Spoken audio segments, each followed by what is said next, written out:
ఈ ఈ బచ్చేగాడు ప్రశాంత్ కుమార్ వాడు ఉన్నాడు, వాడు అంటాడు ఈ కరుణాకరు 30 సంవత్సరాలు వచ్చినా పెళ్ళి ఎందుకు చేసుకోవట్లేదు, నాకు డౌట్ వస్తుంది అని ఇంతకుముందు కూడా ఏదో మాట్లాడాడు. ఇలాగే కరెక్టే, ఇప్పుడు నువ్వు అడిగింది కరెక్టేరా.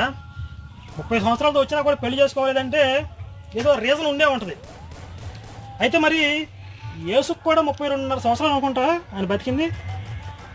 32.5 సంవత్సరాలు వచ్చినా మరి ఆయనకి పెళ్లి కాలేదంటారు ఏంది? మరి అంటే ఆయనలో కూడా ఏమైనా తేడా ఉందంటావా?